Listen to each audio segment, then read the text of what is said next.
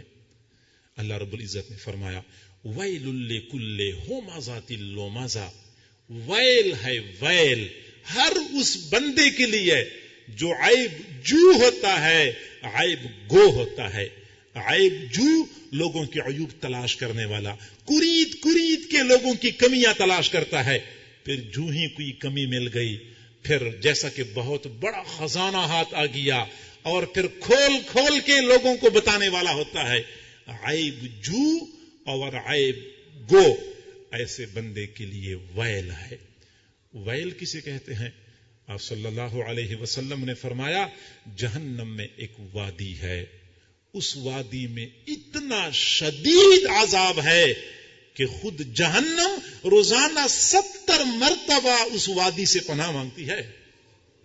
جہنم جس وادی سے پناہ مانگتی ہے اس میں عذاب کتنا شدید ہوگا اس بندے کے لیے ہے. مسلمانوں کے عیوب ڈھونڈتا ہے اور پھر لوگوں کے سامنے کھول کھول کے بیان کرتا ہے.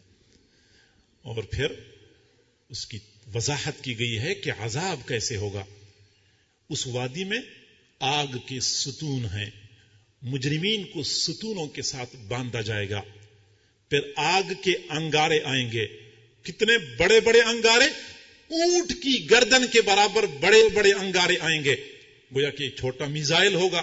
آئیں گے اوپر سے، دائیں سے، بائیں سے، آگے سے، پیچھے سے، 5 اطراف سے یہ انگارے برسیں گے، جسم کو لگیں گے، جسم سے پار نکل جائیں گے. ہر طرف سے یہ انگارے آئیں گے، جسم چھلنی چھلنی ہو جائے گا. کیونکہ دنیا میں زبان کے تیروں سے لوگوں کے دلوں کو چھلنی کیا کرتے تھے، آج جہنم کے انگاروں سے اسی جسم کو چھلنی چھلنی کیا جائے گا. اللہ تعالیٰ ستار ہے. ہم بھی مسلمان بھائیوں کے عیوب پہ پردہ ڈالا کریں، ان کے عیوب کو لوگوں کے سامنے کھول کے رسوا نہ کیا کریں. اللہ رب العزت کا اگلا خلق یہ ہے کہ وہ حلم والا ہے. ہم بھی حلم والے بن جائیں، یعنی ہم تو کسی کو ایذا نہ پہنچائیں. اگر ہمیں کوئی بندہ تکلیف پہنچائے تو ہم صبر کے ساتھ، تحمل کے ساتھ اس کو برداشت کر لیا کریں، حلم کا مظاہرہ کیا کریں، کیونکہ اللہ تعالیٰ بھی حلم والا ہے. حضرت موسیٰ علیہ السلام نے ایک مرتبہ اللہ تعالیٰ سے عرض کیا کہ اللہ یہ لوگ میرے خلاف باتیں بہت کرتے ہیں، لوگوں کی زبانیں مجھ سے روک لیں. اللہ رب العزت نے فرمایا کہ لوگ میرے خلاف بھی باتیں کرتے ہیں، لوگ میرے خلاف بھی باتیں کرتے ہیں، میں اگر برداشت کرتا ہوں تو آپ بھی برداشت کر لیں. اللہ تعالیٰ نے ایک سبق دیا، سمجھایا کہ میں برداشت کرتا ہوں، حالانکہ میں تو انتقام پہ قادر ہوں. لمحہ بھر میں بندے کو تہس نہس کر دوں، اس کو عبرت کا نشان بنا دوں، لیکن انتقام نہیں لیتا۔ کئی مرتبہ آپ لوگ بھی دیکھتے ہیں کہ اسی معاشرے میں کئی لوگ ایسے ہوتے ہیں، زبان سے ایسے الفاظ ادا کر رہے ہوتے ہیں کہ اللہ رب العزت کے قہر اور غضب کو دعوت دے رہے ہوتے ہیں، لیکن اس کے باوجود اللہ کا حلم ہے، اللہ کا تحمل ہے کہ وہ برداشت کرتا ہے، فوراً کسی بندے سے انتقام نہیں لیتا۔ فرعون نہیں کہا کرتا تھا انا ربکم الاعلی، میں تمہارا بڑا رب ہوں، وہ کہتا تھا ذرونی اقتل موسیٰ ولیدع ربہ، مجھے چھوڑ دو میں موسیٰ علیہ السلام کو قتل کر دوں، پھر وہ اپنے رب کو بلا لے۔ یہ اس کا انداز تھا، یہ اس کا لب و لہجہ تھا۔ اللہ رب العزت نے اس کو بھی موقع دیا ہوا تھا، تو فوراً پکڑنا، فوراً انتقام پہ اتر آنا، فوراً جذبات سے بے قابو ہو جانا، یہ کوئی کمال نہیں ہے۔ کمال یہ ہے بندے کا وسیع حوصلہ ہو، کھلا سینہ ہو، لوگ باتیں کرتے جائیں، لوگ زیادتی کرتے جائیں، بندہ برداشت کرتا جائے۔ عام طور پہ لوگ یہ سمجھتے ہیں کہ کسی بندے نے غلطی کر لی اور میں فوراً انتقام پہ اتر آیا اور غصے سے لال پیلا ہو گیا، رگیں پھول گئیں اور جسم کانپنے لگا، یہ بہت بڑا کمال ہے، بہت بڑی بہادری ہے کہ میں فوراً لڑنے مرنے پہ آ گیا۔ کمال یہ نہیں ہے، جلدی غصہ آ جانا یہ بندے میں عیب ہے۔ کمال یہ ہے کہ بندہ تحمل کا مظاہرہ کرے۔ آپ لوگوں نے کبھی غور کیا ہے کہ غصہ ہمیشہ کے لیے کمزور بندے کو جلدی آتا ہے، طاقتور بندے کو جلدی غصہ نہیں آتا۔ ہمارے حضرت جی بارہا یہ بات ارشاد فرماتے ہیں کہ جوان کی بنسبت بوڑھے کو جلدی غصہ آتا ہے، صحت مند کی بنسبت بیمار کو جلدی غصہ آتا ہے، مرد کی بنسبت عورت جلدی جذبات میں آتی ہے، کمزور ہوتی ہے عورت، کمزور، بوڑھا کمزور، بیمار کمزور، اس لیے جلدی غصہ آتا ہے۔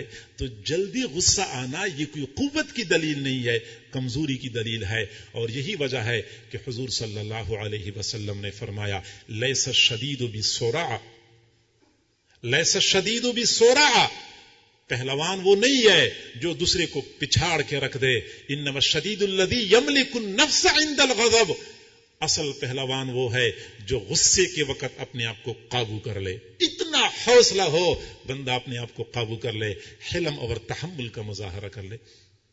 تو اللہ تعالی حلم والا ہے، ہم بھی حلم والے بن جائیں، اور فقط یہ نہیں کہ بندہ وقتی طور پہ برداشت کر لے، بلکہ اس سے ایک قدم اور آگے کہ بندہ دل سے اس بندے کو معاف بھی کر لے۔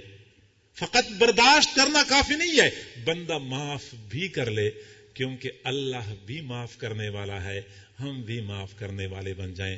اور اس سے ایک قدم اور آگے کہ فقط معافی پر اکتفا نہ کرے، بلکہ برائی کے بدلے اچھائی کر لیا کرے۔ لوگ ایذا پہنچائیں، بندہ ان کو راحت پہنچائے، لوگ تکلیف دے دیں، بندہ ان کے لیے آسانی کا انتظام کر لے۔ یہ اخلاق عالیہ کا سب سے بلند درجہ ہے۔ دوسروں کی غلطیوں کو برداشت کرنا ایک درجہ، پھر کھلے دل سے ان کو معاف کرنا اگلا درجہ، اور پھر ان کی برائی کے بدلے اچائی کرنا یہ سب سے اوپر کا درجہ بن جاتا ہے۔ اور یہ تینوں درجات اللہ رب العزت نے ایک ہی آیت میں بہت خوبصورت انداز سے بیان فرمائے ہیں۔ میرے نیک بندے کون ہوتے ہیں؟ والکاظمین الغیظ والعافین عن الناس واللہ یحب المحسنین۔ حضرت زین العابدین رحمہ اللہ تعالی اپنے گھر میں بیٹھے تھے، وضو فرما رہے تھے، باندی وضو کرا رہی تھی، مٹی کا پیالہ ہاتھ میں پکڑا ہوا تھا، بھاری تھا، وہ وضو کراتے ہوئے بے دھیانی میں اس کے ہاتھ سے پیالہ گر گیا، پیالہ حضرت کے سر کو لگا، اچھی خاصی چوٹ لگی۔ جلال کے عالم میں باندی کی طرف دیکھا، باندی کانپ اٹھی، ڈر گئی، لیکن اہل بیت کی باندی تھی، سمجھدار تھی، فوراً کہنے لگی والکاظمین الغیظ، غصے کو پی جانے والے اللہ کے نیک بندے ہوتے ہیں۔ حضرت نے فوراً فرمایا کظمت غیظی، میں نے غصے کو پی لیا۔ اس باندی نے اگلی بات کر لی والعافین عن الناس، لوگوں کو معاف کرنے والے ہوتے ہیں۔ فرمایا عفوت عنک، میں نے تجھے معاف کر دیا۔ باندی سمجھ گئی لوہا گرم ہے، اب ضرب لگانا چاہیے۔ تو فوراً کہنے لگے واللہ یحب المحسنین، اللہ احسان کرنے والوں سے محبت کرتے ہیں. فرمایا اذهبی فقد اعتقتک، جا میں نے تجھے آزاد کر دیا، میں تجھ پہ احسان کرتا ہوں. برداشت کر لے، پھر معاف کر لے، اور پھر برائی کے بدلے بندہ اچھائی کر لے. یہ میرے محبوب کی سنت ہے. کبھی حضور صلی اللہ علیہ وسلم کی سیرت کا مطالعہ کر کے دیکھ لیں، حقیقت بندے پر کھل جاتی ہے کہ جس کو اللہ تعالیٰ نے خود فرمایا تھا وَإِنَّكَ لَعَلَىٰ خُلُقٍ عَظِيمٍ، آپ تو اخلاق عالیہ کے بلند مرتبے پہ فائز ہیں. ان کی سیرت کا مطالعہ کرتے ہیں تو پتہ چلتا ہے کہ اخلاق عالیہ کس چیز کا نام ہے. حضرت ابراہیم بن ادہم رحمت اللہ علیہ نے خواب دیکھا، ایک فرشتہ ہے، اس کے ہاتھ میں کاغذ ہے. پوچھا کاغذ میں کیا لکھنا ہے؟ فرشتے نے جواب دیا کہ ان لوگوں کے نام لکھنے ہیں جو اللہ سے محبت کرتے ہیں. فرمایا ان میں میرا نام ہے؟ فرشتے نے کہا کہ آپ کا نام تو نہیں ہے، اللہ سے محبت کرنے والوں میں آپ کا نام نہیں ہے. فرمایا اچھا، پھر جو اللہ کی محبین ہیں، اللہ کے نیک بندے ہیں، ان سے محبت کرنے والوں میں تو میرا نام شامل کر دو. اللہ کی طرف سے آواز آئی کہ ان کا نام سب سے اوپر لکھ لینا. اللہ کی محبین میں سب سے اوپر اللہ کا نام لکھ لینا. ایک اور مقام پہ یوں فرمایا کہ فرشتے نے کہا کہ ایک اور کاغذ میں ان لوگوں کے نام لکھنے ہیں جن سے اللہ تعالی محبت کرتے ہیں، اور ان میں سب سے اوپر ابراہیم بن ادم کا نام لکھنا ہے، کیونکہ وہ اللہ کے بندوں سے محبت کرنے والے ہیں. خدا کے بندے تو ہیں ہزاروں، خدا کے بندے تو ہیں ہزاروں، بنوں میں پھرتے ہیں مارے مارے. بنوں گا بندہ میں اس کا جس کو خدا کے بندوں سے پیار ہوگا. یہ زیادہ کمال نہیں ہے کہ بندہ اللہ سے محبت کرے.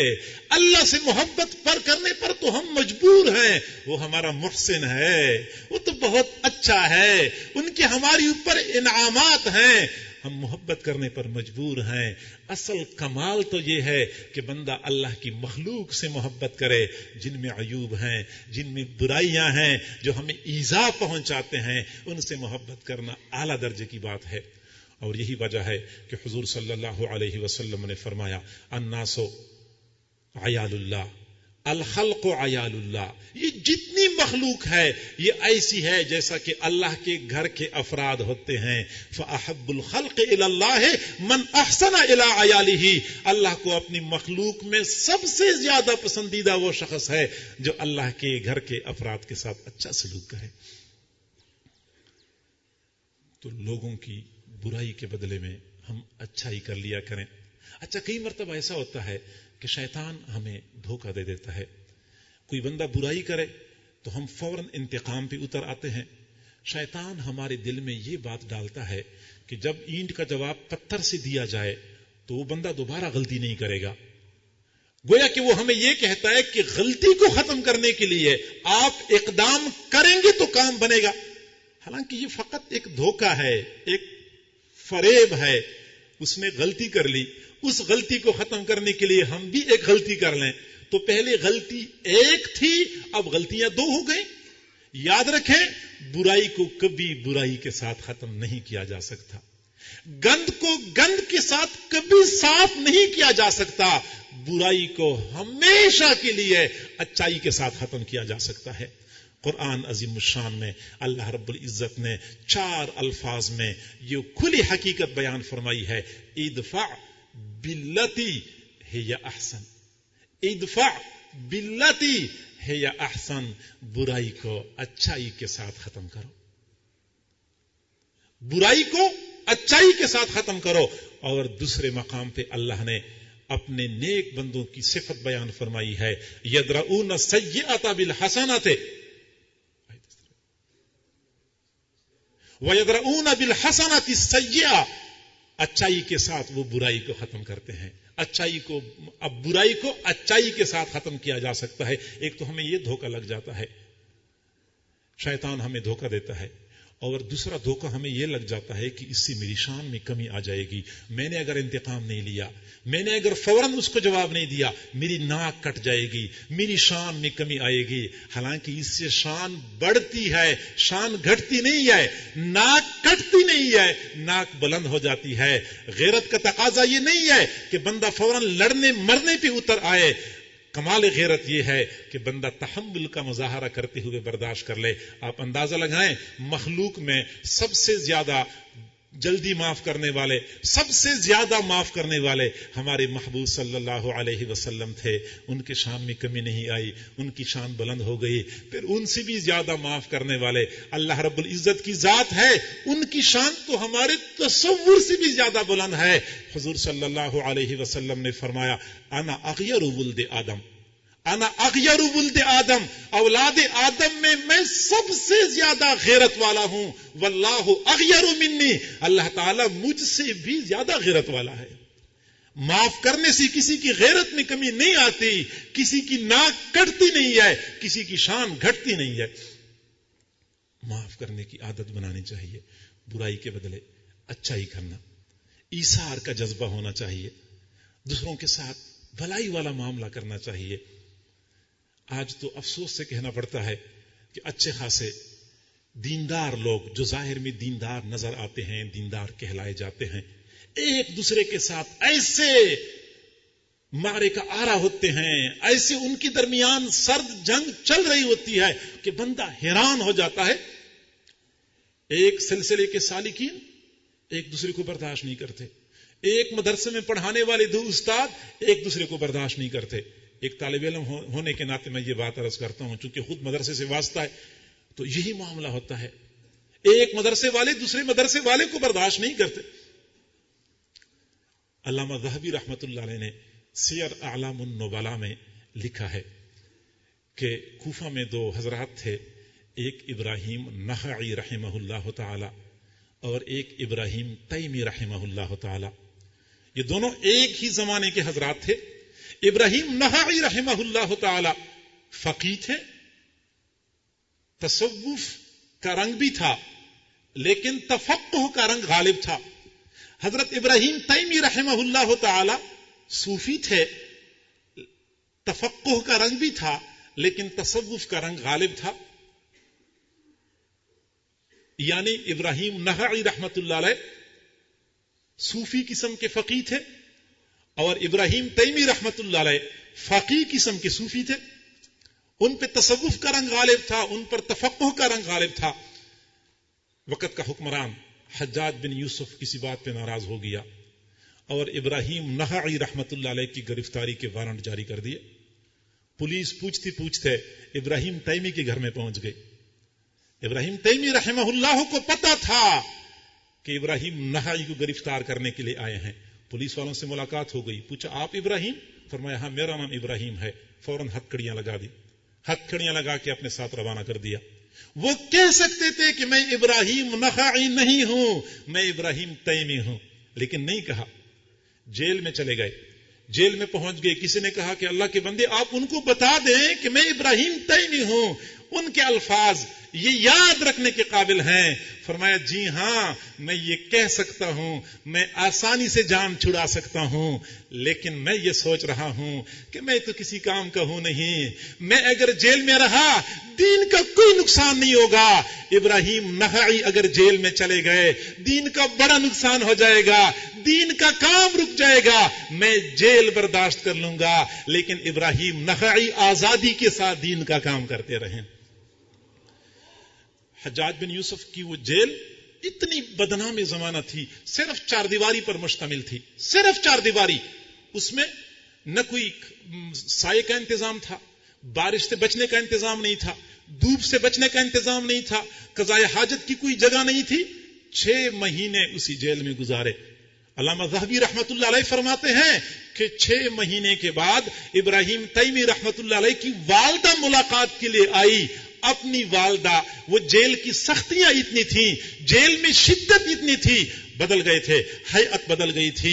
اپنی والدہ اپنے بیٹے کو نہ پہچان سکی, نہ پہچان سکی. اتنی شدت, اتنی سختیاں برداشت کر لیں.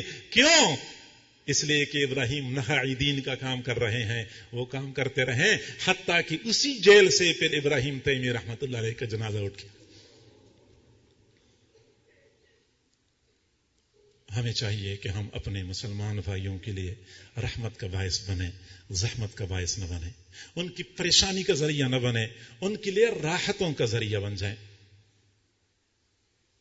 ہمارے اکابر، ہمارے سلف صالحین کا یہی طریقہ رہا ہے کہ بروں کے ساتھ بھی اچھائی کیا کرتے تھے۔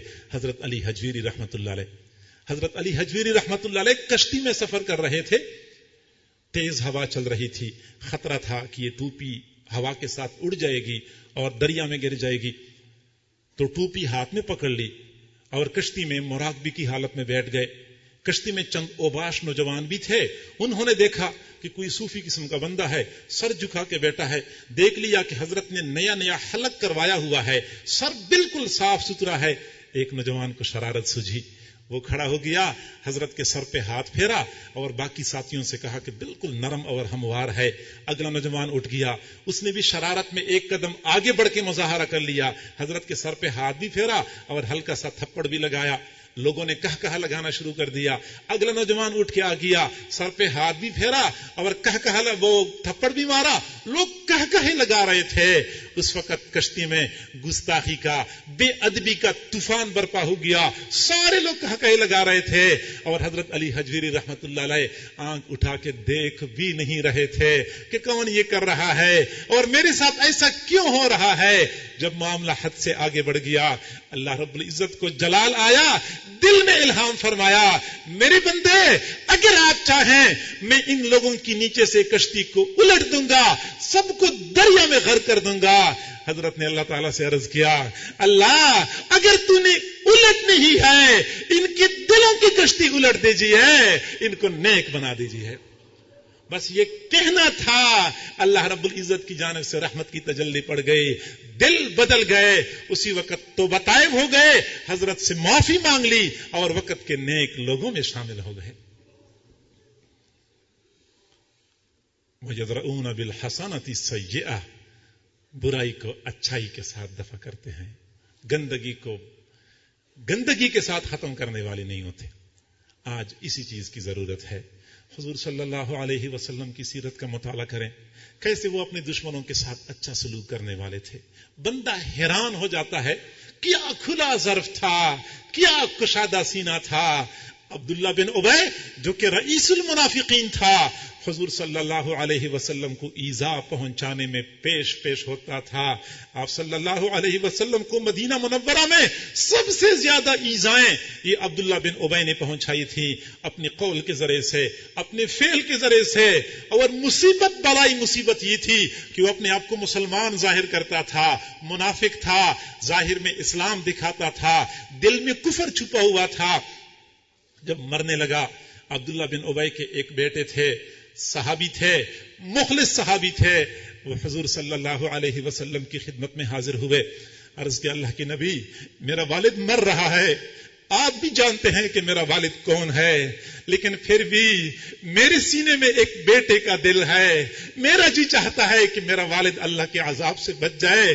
میں 2 درخواستیں لے کے آیا ہوں، ایک تو یہ کہ میرا والد جب مر جائے میں نے کفن پہنانا ہے، آپ اگر مجھے اپنا کرتا عنایت فرمائیں، میں اپنے والد کو یہ کرتا کفن کے طور پہ پہنا دوں، ممکن ہے اس کرتی کی برکت سے عذاب سے بچ جائے یا کم از کم عذاب میں کچھ تخفیف ہو جائے۔ دوسری بات یہ کہ جب میرا والد فوت ہو جائے، مر جائے، تو جنازہ بھی آپ نے پڑھانا ہے۔ حضور صلی اللہ علیہ وسلم نے اسی وقت اپنا کرتا، اپنی قمیض عنایت فرمائی کہ یہ لے جائیں، جب والد فوت ہو جائے تو یہ پہنا دیں، جنازہ تیار ہو جائے تو مجھے بتا دینا، میں وہاں پہ حاضر ہو جاؤں گا، میں جنازہ پڑھا لوں گا۔ آپ اندازہ لگائیں، حضرت عائشہ صدیقہ رضی اللہ تعالی عنہا جیسی طاہرہ مطہرہ خاتون تھی، اس پر بھی الزام لگایا تھا، عبداللہ بن ابی نے اور اس بات کو آگے پھیلانے میں سب سے پیش رہتا تھا. حضور صلی اللہ علیہ وسلم کو بہت تکلیف پہنچی تھی. وہی عبداللہ بن ابی جب مردار ہو رہا ہے، آپ صلی اللہ علیہ وسلم اپنا کرتبی عنایت فرماتے ہیں، جنازہ پڑھانے کا ارادہ بھی فرماتے ہیں، حتیٰ کہ عبداللہ جو عبداللہ بن ابی کا بیٹا تھا وہ اپنے گھر چلا گیا. والد کا جب انتقال ہو گیا، وہ عبداللہ بن ابی مر گیا، کرتا پہنایا گیا، جنازہ تیار ہو گیا. حضور صلی اللہ علیہ وسلم کو اطلاع مل گئی. آپ صلی اللہ علیہ وسلم جنازہ پڑھانے کے لیے آگے بڑھے. حضرت عمر رضی اللہ تعالیٰ عنہ جو کفر کے معاملے میں بڑے شدید تھے، فرماتے ہیں مجھ سے برداشت نہ ہوا، میں نے حضور کا دامن پکڑ لیا.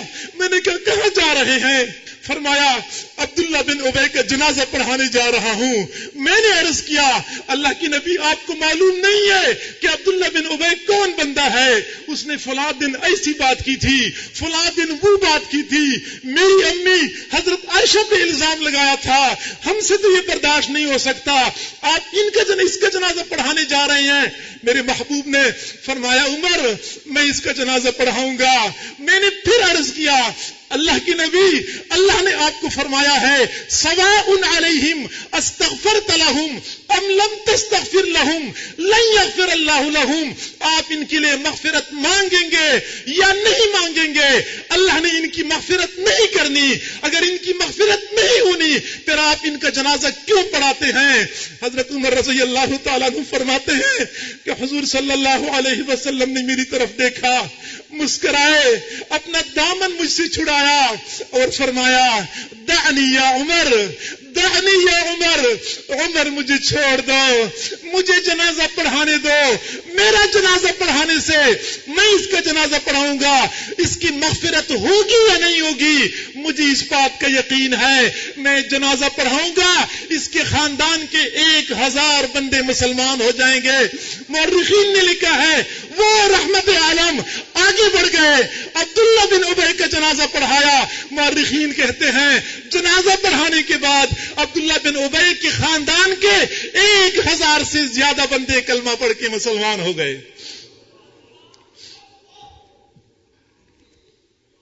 حضور صلی اللہ علیہ وسلم نے ہمیں بتایا ہے دشمنوں کے ساتھ کیا سلوک کرنا ہوتا ہے.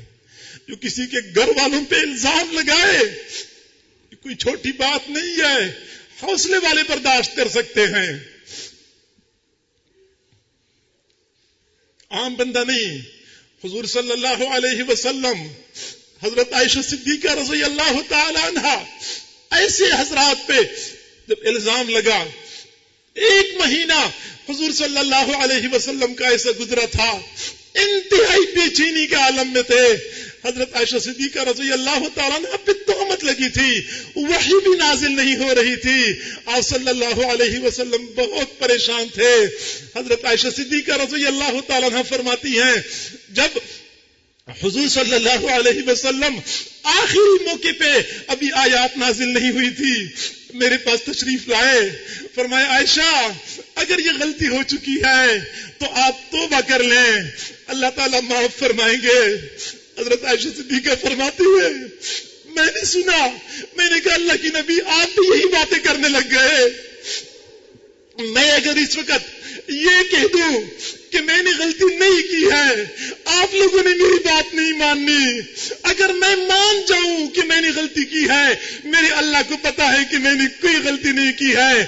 انما اشکو بسی و حزنی اللہ، میں اللہ کو اپنے دل کا دکڑا سناتی ہوں، اللہ کے سامنے اپنے غم کا اظہار کرتی ہوں.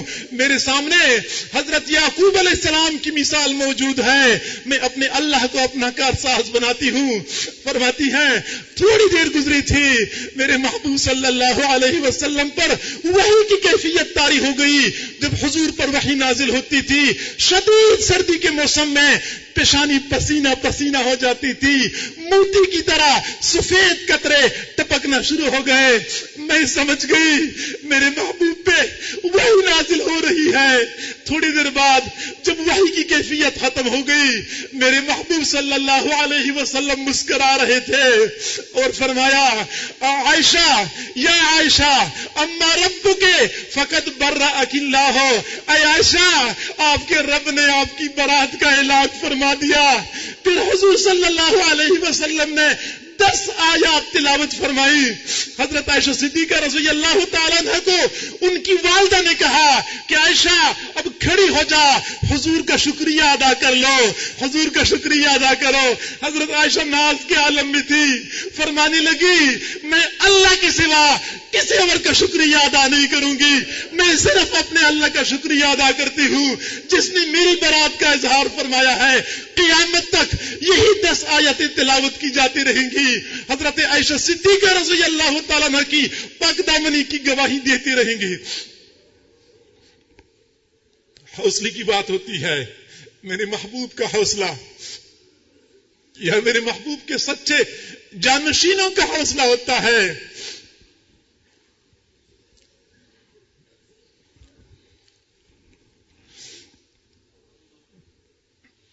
اخلاق عالیہ اساس اور بنیاد یہ ہے ہم کسی کو ایذا نہ پہنچائیں۔ اگر ہمیں کوئی ایذا پہنچائے ہم حلم کا مظاہرہ کر لیں، ہم برداشت کر لیں، ہم معاف کر لیں، اور معاف کرنے کے بعد ہم اس کے ساتھ احسان کر لیا کریں۔ حضور صلی اللہ علیہ وسلم مکہ مکرمہ سے جس وقت مجبور ہو کے نکل رہے تھے، آپ نے کسی کا کیا بگاڑا تھا، کسی کو کیا نقصان پہنچایا تھا؟ مکہ میں آپ کو ستایا گیا، مدینہ میں آپ کو ستایا گیا، پوری دنیا کے لیے خیر کا باعث بننے والے ان کے ساتھ یہ سلوک کیا گیا۔ جب مکہ مکرمہ سے باہر نکل رہے تھے آنکھوں میں آنسو تھے، مکہ مکرمہ پہ ایک نظر ڈالی، نکلنے سے پہلے مسجد حرام میں پہنچ گئے، جی چاہتا تھا بیت اللہ میں 2 رکعت نماز پڑھ لوں، یہ آپ کی چاہت تھی۔ اب بیت اللہ کا چابی بردار عثمان بن طلحہ رضی اللہ تعالیٰ عنہ ابھی وہ رضی اللہ عنہ نہیں بنے تھے۔ آپ صلی اللہ علیہ وسلم نے فرمایا عثمان میرے لیے بیت اللہ کا دروازہ کھول دو، میں تھوڑی دیر کے لیے بیت اللہ میں جانا چاہتا ہوں، پھر میں یہاں سے شہر چھوڑ کے چلا جاؤں گا۔ عثمان بن طلحہ نے بیت اللہ کا دروازہ کھولنے سے انکار کر دیا۔ حضور صلی اللہ علیہ وسلم نے فرمایا عثمان یاد رکھو ایک وقت وہ بھی آئے گا کہ جس جگہ پہ میں کھڑا ہوں اس جگہ پہ آپ کھڑے ہوں گے، جس جگہ پہ آپ کھڑے ہیں اس جگہ پہ میں کھڑا ہوں گا، بیت اللہ کی چابی میرے ہاتھ میں ہوگی۔ عثمان بن طلحہ طنزاً مسکرانے لگا اور کہنے لگا تجھے تو یہاں کوئی جینے نہیں دیتا اور تو بیت اللہ کی چابیوں کے خواب دیکھ رہا ہے۔ حضور صلی اللہ علیہ وسلم مکہ مکرمہ سے نکلے، آنکھوں میں آنسو تھے، مکہ مکرمہ کو مخاطب کر کے فرمایا مکہ میں اچھی طرح جانتا ہوں پوری روئی زمین پہ تجھ سے بہتر کوئی ٹکڑا دوسرا موجود نہیں ہے، میرے بس میں ہوتا میں تجھے ہرگز نہ چھوڑتا، لیکن کیا کروں یہ ظالم جابر مجھے یہاں رہنے نہیں دیتے۔ نمناک آنکھوں کے ساتھ آپ نے مکہ مکرمہ کو الوداع کہا، مدینہ منورہ پہنچ گئے۔ 8 سال آپ مدینہ منورہ میں رہے، مکہ کے کفار نے ان 8 سالوں میں بھی آپ کو مدینہ میں چین سے نہیں بیٹھنے دیا، بار بار شرارت کر کر کے آپ صلی اللہ علیہ وسلم کو پریشان کیا کرتے تھے۔ لیکن 8 سالوں کے بعد جب آپ صلی اللہ علیہ وسلم مدینہ منورہ میں فاتح کی حیثیت سے داخل ہو رہے تھے، مختلف قبائل، مختلف خاندان جو حضور کے صحابہ کرام کے تھے، ہر خاندان کی الگ الگ جماعت بنی ہوئی تھی، الگ الگ جھنڈا دیا گیا تھا۔ انصار کے قبیلے کا جھنڈا حضرت سعد بن عبادہ رضی اللہ تعالیٰ عنہ کے ہاتھ میں تھا، وہ مکہ مکرمہ میں داخل ہو رہے تھے، حضور صلی اللہ علیہ وسلم کی معیت میں تھے۔ اچانک حضرت سعد بن عبادہ کی دینی حمیت جوش میں آ گئی اور ایک نعرہ لگایا الیوم یوم الملحمہ، آج تو لڑائی کا دن ہے، آج تو لوگوں سے لڑائی کی جائے گی، کافروں کو قتل کیا جائے گا۔ حضور صلی اللہ علیہ وسلم نے فرمایا